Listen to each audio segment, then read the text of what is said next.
हमारा तो मेन मकसद ये है शिक्षा, स्वास्थ्य और रोजगार, ये तीन चीज़ों को और ये जात पात की भावनाओं को छोड़कर अगर सरकार इन तीन चीज़ों को अपना मुद्दा बना ले तो हमारा देश विकास की ओर ऑटोमेटिक चल पड़ेगा। ठीक है, तो वादे जितने करो, जितने पूरा कर पाओ, नहीं तो ये जनता तो देखिए, जनता लॉलीपॉप देकर उनसे वोट ले ले तो वोट लेने के बाद फिर वो भेड़ बकरियों जैसे उन्हें खदेड़ दिया जाता है। किसी भी ऑफिस में, किसी भी कार्यालय में, कहीं भी जाता है बंदा तो उसकी कोई सुनवाई नहीं होती। मतलब हम सिर्फ वोट देने के लिए बने हैं। 1947 में जब देश आज़ाद हुआ तब से लेके आज तक जितनी भी सरकारें आईं, वो सरकारें मतलब जब पार्टी में आती हैं, आने से पहले तो सब वादे करते हैं, लेकिन जब सरकार में उनकी पार्टियां हो जाती हैं तो उन वादों का क्या होता है? कोई पूरा कर पाता है क्या? हमें तो ऐसा नहीं लगा 1947 से लेकर कोई पार्टी मतलब अपने वादों को पूरा की हो। दोस्तों नमस्कार, विकल्प वाणी सच्चाई की खोज में आपका स्वागत है। दोस्तों, आने वाले 5 फरवरी को दिल्ली विधानसभा में चुनाव होने जा रहे हैं, जिसका नतीजा 8 फरवरी को मिलने वाला है। इन चुनावों में बड़े बड़े पार्टियां बीजेपी, आम आदमी, कांग्रेस आदि अपने दावेदार पेश कर रही हैं। इसी बीच हमारे साथ मौजूद बस मार्शल के Netaji national youth party Aditya Rai, जिन्होंने 14 महीने तक धरने पर बैठे रहे और धरने पर बैठने के बावजूद उनकी नौकरियां सुरक्षित नहीं हुई। आइए उनसे बात करते हैं कि वो किन मुद्दों को लेकर नई दिल्ली विधानसभा में प्रत्याशी रूप में खड़े रहें। विकल्प वाणी सच्चाई की खोज। आप किन मुद्दों को लेकर चुनाव में खड़े हुए हैं? देखो, हमारा सबसे बड़ा मुद्दा है बेरोजगारी। आज दिल्ली के अंदर में 33 लाख युवा हैं जो बेरोजगार हैं, और दिल्ली के अंदर में वो स्थिति है कि दिल्ली की क्राइम सर्कल इतना बड़ा हुआ है, नशाखोरी इतनी बढ़ी हुई है कि आप दिल्ली के अंदर में आप खड़े नहीं हो सकते हो। दिल्ली के अंदर में दूसरी तरफ जनता को क्या मिला? पिछले आम आदमी पार्टी जो फ्री की राजनीति करती है, वो दिल्ली की जनता को क्या मिला? दिल्ली के ना सड़कें हैं, ना पानी है, ना रोड है, ना सीवर है, ना अस्पताल है, ना उनके अंदर दवाइयाँ हैं। तो आज समस्या में जूझ रहे हैं। अरविंद केजरीवाल जी आम आदमी बनकर आए थे, आज खास आदमी बन गए हैं दिल्ली के। दिल्ली में 3 बड़ी पार्टियां हैं, बीजेपी, कांग्रेस और आम आदमी, जिनके पास धन और बल दोनों है। तो आप कैसी इनको चुनौतियां देंगे? देखो, दिल्ली की चुनी हुई सरकार है, उनके पास भ्रष्टाचारी के पैसे हैं, सारी चीज़ें, लेकिन हमारे पास मुद्दे हैं जनता के बीच में जो काम नहीं हुए हैं, उस जनता के बीच में हम जा रहे हैं। और हमें पैसे की ज़रूरत नहीं है। इस इलेक्शन के अंदर में जनता का भरपूर प्यार मिल रहा है और जनता कह रही है कि हमारे काम नहीं हुए। आज इन सरकारों के अंदर में हमने आम आदमी पार्टी, बीजेपी और कांग्रेस को चुनकर भेजा, आज उन्होंने काम नहीं करा। ना सड़कें, ना रोड है। आज आप मौजूद हो पिलंजी गाँव के अंदर में। आज देखो, पिलंजी गाँव के अंदर में मुझे अरविंद केजरीवाल का एक ऐसा लौता विधायक है यहाँ से, जो उनके क्षेत्र के अंदर में एक ही गाँव आता है, पिलंजी गाँव। पूरी नई दिल्ली विधानसभा के अंदर में एक ही पिलंजी गाँव है। आज उसकी हालत ये है कि एक भी मुझे ऐसा बोर्ड नहीं दिखाई दिया इस गांव के अंदर जब मैं दौरा कर रहा था कि जहां पर अरविंद केजरीवाल जी ने उद्घाटन करा हो। चाहे रोड हो, रोड की समस्या देख लो आप, क्या है? ये लंदन पेरिस के रोड हैं। ये लंदन पेरिस है क्या? ये टोक्यो के रोड हैं? मुझे बताओ ना, ये कौन से रोड है? मुझे बताओ जरा। ये टोक्यो है, ये लंदन है, पेरिस है, नई दिल्ली का विधानसभा? मुझे बताओ। आप सोच सकते हो इस चीज को कि जब ये नई दिल्ली के अंदर में काम नहीं कर पाए, जहां पर मैं कहता हूं राजधानी है दिल्ली की, और एक ऐसा गांव है मात्र जो नई दिल्ली के अंदर में आता है, नई दिल्ली विधानसभा के अंदर में। यहाँ पर ना सीवर है, सीवर नहीं है, नालियां भरी हुई है, पानी है नहीं जनता के पास में। जनता परेशान है कि घंटे तक पानी नहीं आता यहाँ पर। मतलब पानी तो छोड़ो, यहाँ पर आज तक कोई अस्पताल नहीं है, मोहल्ला क्लिनिक नहीं है, कोई ऐसी लाइब्रेरी नहीं है बच्चों के पढ़ाई करने के लिए। जब यहाँ के बच्चे जाते हैं स्कूलों में नाम लिखवाने के लिए, पिलंजी के नाम से उनका स्कूल में नाम भी नहीं लिखा जाता। एनडीएमसी के एरिया में वो जब जाते हैं तो उनको पार्कों के अंदर नहीं घुसने दिया जाता है। यहाँ इस गांव के अंदर ना पार्क है, कोई पार्किंग की सुविधा नहीं है यहाँ पर। कोई गाड़ियाँ, मुझे बताओ कहाँ पर गाड़ियाँ खड़ी करेंगी? इतनी सड़कें हैं, यहाँ पर गाड़ियाँ खड़ी होने वाली जगह नहीं है नई दिल्ली के अंदर में। आप कह रहे हो कि जब नई दिल्ली में बहुत सारे काम हुए, मुझे बताओ ना एक भी काम हुआ हो। मुझे एक काम बताओ। आपने कई सारे क्षेत्र के लोगों से भी बात करी होगी, उनके बिल तो आ रहे हैं पानी के, लेकिन पानी नहीं आ रहा उनके घर पर। बिजली की समस्या, रोडों पर लाइटें नहीं है, कैमरे काम नहीं कर रहे हैं, वाईफाई का वादा किया था, वाईफाई है नहीं। अस्पतालों के अंदर आप जब जाओगे ना, तो अब मैं बहुत बड़ा एक खुलासा कर रहा हूँ, अस्पतालों के अंदर में क्या जो कहते हैं फ्री इलाज। अस्पतालों के अंदर में बोर्ड लगे हुए हैं 8,262 रुपये जिसकी महीने की इनकम है उसका फ्री इलाज होगा। मैं कहना चाहता हूं दिल्ली के अंदर में आप न्यूनतम वेतन कहते हो ना, न्यूनतम वेतन की 600 तो 700 रुपये मैक्सिमम आदमी की दिहाड़ी है, 18,000 रुपये की सैलरी हुई उसकी। तो मुझे बताओ 8,000 रुपये का किसका, मुझे बताओ दिल्ली के अंदर में 10,000 तो मैक्सिमम लोग कमा रहे हैं, तो दिल्ली के अंदर किसी का फ्री मुफ्त इलाज ही नहीं हुआ। आपके 1031 का हेल्पलाइन नंबर लगा हुआ है, वो हेल्पलाइन नंबर तक काम नहीं कर रहा। एक इन्होंने 1076 की हेल्पलाइन नंबर की, घर से आपके काम होंगे, घर से आपके पेपर लगा, आज उस नंबर को आप लगाओ, 1076 का काम नहीं कर रहा। 1031 इसलिए था कि अस्पताल के अंदर कोई आपको कोई रिश्वत मांगता है या कोई आपको परेशान करता है तो आप कॉल करो, वहाँ पर वो काम नहीं। मैं जब अस्पतालों के अंदर गया, क्योंकि अस्पतालों के अंदर भाई वो मैं जाता, मैंने लोगों के वहाँ वीडियो नहीं बनाई, लेकिन कुछ फ़ोटो है मेरे पास में, मैं आपको दिखाऊंगा। वो फ़ोटो इसलिए है कि दिल्ली के अंदर में जब आप सरकारी अस्पताल में जाओगे ना, तो आपको तो पहले 6 महीने भगाया जाएगा। 6 महीने आप टेस्ट कराते रहोगे, टेस्ट कराने के बाद जब आपका ऑपरेशन का नंबर आएगा तो आपसे कहेगा 50,000 रुपये आप जमा करो, 1 लाख रुपये आप जमा करो। आदमी मरे जा रहा है, वो उसको 1 लाख रुपये कहाँ से गरीब आदमी लेकर आएगा, मुझे बताओ ना। दवाइयाँ हैं नहीं, मशीनें ख़राब पड़ी हैं, डॉक्टर हड़ताल पर बैठे हुए हैं दिल्ली के। और मैं कहना चाहता हूँ मोहल्ला क्लिनिक के अंदर में दवाइयाँ नहीं है, सर्जरी इस एरिया के अंदर मोहल्ला क्लिनिक भी नहीं है। सबसे बड़ी बात है हेल्थ सेक्टर के अंदर में इस पिलंजी गांव, जो मुख्यमंत्री यहाँ से विधायक है ना, वो मुझे एक भी दिखा दें कि इस क्षेत्र के अंदर मोहल्ला क्लिनिक कहाँ है। वो कोई अस्पताल दिखा दें, कोई बारात घर दिखा दें। फ्री की बात करते हैं, मैं कहता हूँ बसों के अंदर क्या हालत है आपको पता हूँ बसों की स्थिति। दिल्ली के हाई कोर्ट ने ये कहा था कि 15,000 दिल्ली के जनता के लिए बस चाहिए, इनके पास में 7500 बसें हैं, और डीटीसी के अंदर में जो 7500 बसें हैं उसमें 1500 केंद्र की सरकार ने दिए हुए हैं, ठीक है। और क्लस्टर के अंदर 4,000 बसें हैं, जो इनकी डीटीसी की बसें हैं ना, जो बची हैं 3,000 बसें, 3-3,500 जो बसें बची हैं, उनकी डेट खत्म हो चुकी, रिन्यूअल पर चल रही हैं वो डेटें, उनको 9-9 महीने एक्सटेंड करके चलाया हुआ है। एक बस नहीं खरीदी इन्होंने दिल्ली के अंदर में। मुझे बताओ, जब पानी नहीं है आपके पास में, बिजली नहीं है, बस नहीं है, तो दिल्ली के अंदर आपने काम क्या किया मुझे बताओ ना। दिल्ली के 11 महीने 11 साल आप इस यहाँ के दिल्ली के आप आम आदमी पार्टी से सरकार रही, तो उन्होंने काम क्या किया, मुझे एक काम बताओ ना उनका। सर मैं आपसे जानना चाहता हूँ कि यहाँ पर गांव में क्या क्या समस्याएं आप देखते हैं? भाई साहब यहाँ पे तो समस्या ही समस्या है। बिजली, पानी, सीवर, सड़क, पानी है वो गंदा आता है। लोगों के घरों में ऐसा भी है कि मतलब बिल आते हैं और पानी आता ही नहीं है।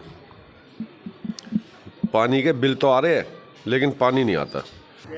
तो हेल्थ सेक्टर में यहाँ पर क्या सुविधाएं हैं?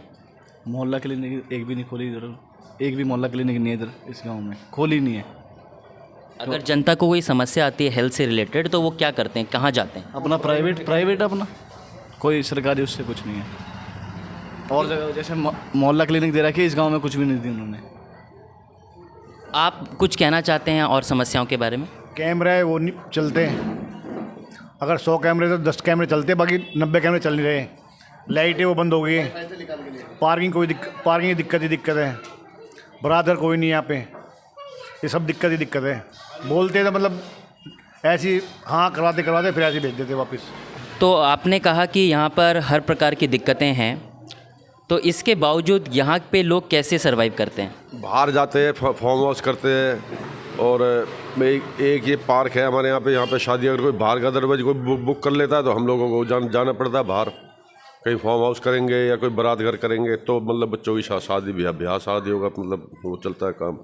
और दूसरी सबसे बड़ी बात ये है कि हमारे एनडीएमसी के क्षेत्र में हमारा ये एक ही गांव आ रहा है, जिसकी हमने मतलब 15 से शीला दीक्षित के टाइम से लेके और अब केजरीवाल के टाइम तक हमने सिर्फ एक ही डिमांड रखी है कि इस एनडीएमसी के अंदर हमें सिर्फ 5 से 10% का कोटा मिलना चाहिए, कि ताकि हमारे बच्चों को रोज़गार मिल जाए, कहीं काम मिल जाए, एनडीएमसी के अंदर नौकरी मिल जाए। इस पे हमने कम से कम 50 बार तो मैं खुद बोल चुका हूँ, एमपी से भी बोल चुका हूँ, एमएलए से भी बोल चुका हूँ, खुद मुख्यमंत्री जी से बोल चुका हूँ। सबसे पहले तो सीनियर सिटीजनों के लिए, बुजुर्गों के लिए कोई कम्युनिटी सेंटर नहीं है यहाँ पर। दूसरा, हमारे यहाँ पर गांव इतनी बड़ी आबादी है, कोई बारात घर नहीं है, ना ही कोई शौचालय है। रोड पार करने के लिए बच्चों और बुजुर्गों के लिए कोई पार्क नहीं है, ना धूप सेकने के लिए है भी तो बेकार हुआ पड़ा है। नई दिल्ली का एरिया लुटियन जोन है, जबकि उसको साफ़ सुथरा पार्क होना चाहिए, लेकिन गंद भरा पड़ा है।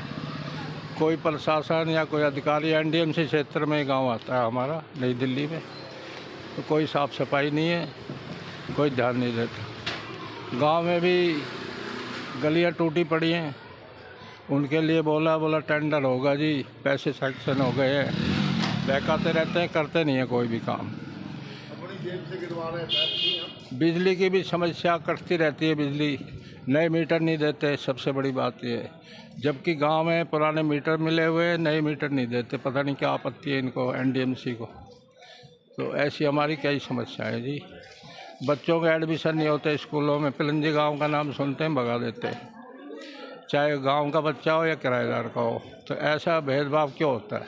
तो हमारे साथ जो हैं एक साथी हैं जो इस पिलंजी गांव में काफ़ी सालों से रहे हैं, तो वो थोड़ा और समस्याओं के बारे में हमें बताएंगे कि कम्युनिटी सेंटर के अलावा और किन किन समस्याओं का आपको सामना करना पड़ता है। ये सब बड़ी समस्या, रोड देखो क्या हाल होया पड़ा, गलियों का देखो क्या हाल होया पड़ा है, और ये हर चीज़ ही कोई टाइम से है ही नहीं, पानी वो नहीं, 1 घंटा में क्या होगा भैया, किराएदार भी है, हम भी है, सब है, किसी चीज़ की देखभाल नहीं, कोई आता नहीं। सबसे बड़ी चीज़ तो कोई आता है तो अपना चुप निकल जाते हैं। कम से कम ये तो पूछो कि भाई क्या समस्या है, कोई नहीं पूछता। तो आगे किस तरीके से लोग जो इन समस्याओं का समाधान पा सकते हैं आपके विचार से? समाधान कोई, अब ये नेता लोग तो मेरा ख्याल तो आज तक मैंने जो देखा है अपनी लाइफ में, कोई भी एमपी एमएलए अपने फंड को लगाता ही नहीं है। बता दो कि आप भी सबने देखा होगा, एमपी एमएलए का फंड लगा कभी कहीं कोई लगाता है? अगर इतना मिलता है उसमें से चौथाई भी लगा दे तो लोग खुश हो जाए। भी लोगों को क्या चाहिए, काम चाहिए। अब आप ही हमारे यहाँ आ रहे हो, मैं शादी में किसी मेहमान रिश्तेदार या किसी एमपी एमएलए को बुला लूँ और ऊपर से बारिश आ जाए, ऐसा कई बार हुआ है। तो आए हुए मेहमान भी सब गए, जो बहन बेटी लेडीज़ आती है उनके लिए वहाँ शौचालय नहीं, चलो आदमी जेंट्स तो कहीं भी जाके कर लेता है, लेडीज़ कहाँ जाके करेगी यूरिन? तो बताते बीते भी हैं और हाँ भी भरते हैं, लेकिन फिर नहीं सुनते। यहाँ मैं पिलंजी गांव में रहता हूँ, तो सबसे बड़ी समस्या जो सिर के ऊपर से बरसात के टाइम में पानी यहाँ पे जाने लग, जहाँ पे आप खड़े हैं यहाँ पर बरसात के टाइम में आप उतना अंदाज़ा नहीं लगा सकते, उतना पानी यहाँ पर भरा रहता है, जूते तक पानी, जूता पूरा भीग जाता है। और एक कीचड़ वाली गली सामने देख रहे हैं आप, पूरा कीचड़ ही कीचड़ रहता है, बच्चे फिसल के गिर जाते हैं, बुजुर्ग फिसल के गिर जाते हैं। तो समस्याएं इतनी रहती है कि यहाँ पर पानी इतना भर जाता है कि पता नहीं चलता कहाँ से निकास किया जाए, कौन सा गटर खोला जाए, कहाँ से पानी निकल पाए। तो बहुत ही समस्या रहती है। अभी आए दिन यहाँ टॉर्च फार्म, जो बिजली का टॉर्च फार्म है, इसमें आग लग गई थी, 2 बच्चे जलने से बच गए इसमें। तो ये सब क्या है, न सुरक्षा ठीक है, न सिक्योरिटी ठीक है, न कोई पानी निकासी, न जल निकासी ठीक है। अब जाके देश का युवा, देश के लोग अब जाग चुके हैं, उन्हें बेवकूफ़ बनाना छोड़ दीजिए, ठीक है। और देश को अगर विकास के मार्ग पर ले जाना है तो शिक्षा, स्वास्थ्य और रोजगार पर ध्यान दीजिए। आपने जैसे कि 14 महीने तक रोजगार के लिए लड़े थे और उसके बाद अब आप चुनाव में खड़े हो रहे हैं, तो इससे जनता को क्या उम्मीदें हैं?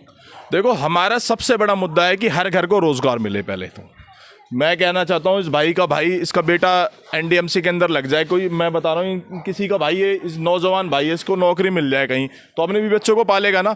हमने कहा कि भाई 33 लाख दिल्ली के अंदर युवा हैं।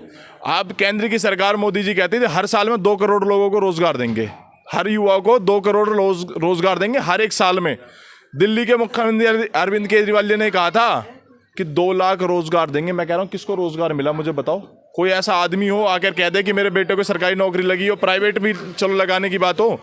हमारा मकसद है कि हर घर को रोज़गार। हम जब आएंगे, हमारा सबसे मोटिव है कि रोज़गार मिले। रोज़गार मिलेगा तो क्राइम कम होगा दिल्ली का, दिल्ली के अंदर नशाखोरी कम होगी, स्नैचिंग कम होगी, दिल्ली का युवा आगे की तरफ बढ़ेगा। दिल्ली के हर एक लोगों के जब रोज़गार होंगे घर पर, तो अपने घर को, अपने बच्चों को पालन पोषण करेगा, उन कामों को छोड़ देगा। दिल्ली के अंदर 10 साल से राशन कार्ड बंद है, इन बुजुर्गों की पेंशन मिल रही है क्या? पेंशन बंद है दिल्ली के अंदर, 10 साल से पेंशन नहीं मिली किसी को भी, ठीक है। दिल्ली के अंदर आप कह रहे हो महिलाओं को हम 2100 रुपये देंगे, आप दो, हम मना नहीं करते। आपकी 10 साल सरकार थी, आपने क्यों नहीं दिया भाई महिलाओं को? पंजाब के अंदर 2.5 साल से आपकी सरकार है, 2.5 साल से सरकार है ना, आपने वादे किए थे कि 1000, किसी को मिला क्या पंजाब के अंदर में? जब हम दिल्ली के अंदर में लोगों की सेवा कर रहे थे, कोरोना के टाइम महामारी थी, महामारी के टाइम में क्या हुआ? लोग मर रहे थे, कोई नेता गया था क्या उनके पास में? सबसे पहले सिविल डिफेंस वाला खड़ा था, सफाई कर्मचारी खड़ा था, डॉक्टर नहीं होते। तो आज दिल्ली के अंदर लाशों को उठा उठा के हमने 10 संस्कार किए हैं। ये स्थिति थी, किसी को कोरोना हो जाए सबसे पहले सिविल डिफेंस खड़ा। आज हम 14 महीने से बेरोजगार हैं, हमें आपने रोजगार नहीं दिया, तो अब आपकी जरूरत नहीं है दिल्ली के अंदर में। अब खुद हम जाएंगे दिल्ली की विधानसभा में और 10,000 लोगों को रोजगार देंगे और दिल्ली के हर एक युवा को रोजगार देंगे जो आज बेरोजगार है। कॉन्ट्रैक्ट पे आप बात करते हो कि आप दिल्ली के अंदर कॉन्ट्रैक्ट में, मुझे बताओ कि डीटीसी के अंदर कोई पक्का हुआ क्या? कोई हमारी आशा वर्कर पक्की हुई क्या? कोई टीचर, गेस्ट टीचर पक्का हुआ क्या? कोई भी मोहल्ला क्लिनिक के अंदर काम कर रहे हैं जो लोग, वो पक्के हुए क्या? मोहल्ला क्लिनिक के अंदर स्थिति क्या है कि जिस दिन वो जाएंगे उस दिन को उसकी तनख्वाह मिलेगी। वो हेल्थ वर्कर है, उसको हो सकता है किसी दूसरे से बीमारी से इजेक्ट हो जाए, उसको एक दिन की छुट्टी का पैसा नहीं मिलता किसी भी कॉन्ट्रैक्ट कर्मचारी को। दिल्ली के अंदर मैं आपको बता दूं, हेल्थ में जो डाटा एंट्री ऑपरेटर सारे हटा दिए गए, उनको बेरोजगार कर दिया गया। दिल्ली के अंदर कितने लोग बेरोजगार हुए। आज मुझे एक फ़ोन आया, उन्होंने कहा कि दिल्ली के हम उसमें काम कर रहे थे, किसमें? स्कूलों के अंदर हम असिस्टेंट टेक्निकल थे, डीए थे, आज उनको 4,000 लोगों को बाहर निकाला हुआ है। तो आपने बताया कि आपके क्षेत्र में ये तमाम समस्याएं जो हैं आपके सामने हैं, तो इन समस्याओं को आप कैसे हल करेंगे? देखो, इस समस्या का सीधा समाधान है कि देखो, दिल्ली के अंदर हमारी सरकार होगी और हमारे बिना सरकार नहीं होगी दिल्ली के अंदर में। जब तक हमारे लोग जो हैं 2.5 लाख लोग हैं, सारे कॉन्ट्रैक्ट कर्मचारी, सारे युवा, 33 लाख दिल्ली के युवा, वो हमारे साथ में, क्योंकि उनको रोजगार चाहिए। हम सरकार के अंदर में आते हैं, जब कोई सरकार बनती है उसकी सबसे बड़े प्रयत्न होते हैं कि शिक्षा के अंदर आप जाओगे तो स्कूल के अंदर जो टीचर हैं वो बिल्कुल हड़ताल पर बैठे हैं, उनका काम नहीं हो पा रहा है क्योंकि वो भी बेचारे परेशान। शिक्षा के अंदर में इस गाँव के अंदर कोई स्कूल नहीं है। 12 घंटा आप पानी कह दो, दिल्ली के अंदर पानी नहीं है, यमुना साफ होती नहीं है। हम तो पानी भी मुहैया कराने के चक्कर में है कि दिल्ली के अंदर में बेहतर पानी मिल सके। गंदा पानी मिल रहा है लोगों को आज, तो अच्छा पानी मिले, अच्छी स्वास्थ्य मिले, अच्छे सीवर मिले, अच्छी नालियाँ मिले। सबसे पहले हमारा भाई जो है वो पहले रोजगार की तरफ जाए। दोस्तों, अभी हमने नई दिल्ली स्थित पिलंजी गांव के लोगों को सुना। वहां के लोगों ने हमें बताया कि इस इलाके के लोगों को बहुत सी समस्याओं का सामना करना पड़ता है, जिसमें शिक्षा, स्वास्थ्य, बिजली, पानी और यातायात की नागरिक सुविधाएं और रोजगार की समस्याएं मुख्य हैं।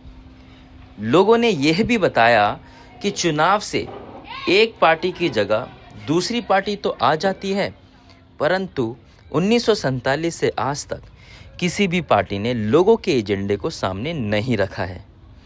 सत्ता में आने वाली पार्टियां सिर्फ उन्हीं के एजेंडे को तवज्जो देती है जो उन्हें बड़े चंदे देते हैं। चुनाव के वक्त आप, कांग्रेस और भाजपा जैसी पार्टियां लोगों से तरह तरह के वादे करते हैं, परंतु बाद में उनकी समस्याओं पर कुछ नहीं करते। लोगों को लॉलीपॉप थमाकर उन्हें वोट देने वाली भेड़ बकरियों से अधिक नहीं समझते हैं। लोगों के बातों से स्पष्ट है कि वे इन पार्टियों से तंग आ चुके हैं और कुछ नया तलाश रहे हैं। लोगों के बीच कुछ लोग चुनाव के मैदान में भी उतर रहे हैं क्योंकि वे इन समस्याओं के समाधान निकालना चाहते हैं। परंतु क्या ये लोगों के उम्मीदवार, जिनके पीछे बड़े पूंजीपति नहीं खड़े हैं, क्या वो चुनाव में सफल होकर लोगों का एजेंडा लागू कर सकेंगे? इसके बारे में आप क्या सोचते हैं? कमेंट बॉक्स में लिखिए और देखते रहिए विकल्प वाणी, सच्चाई की खोज।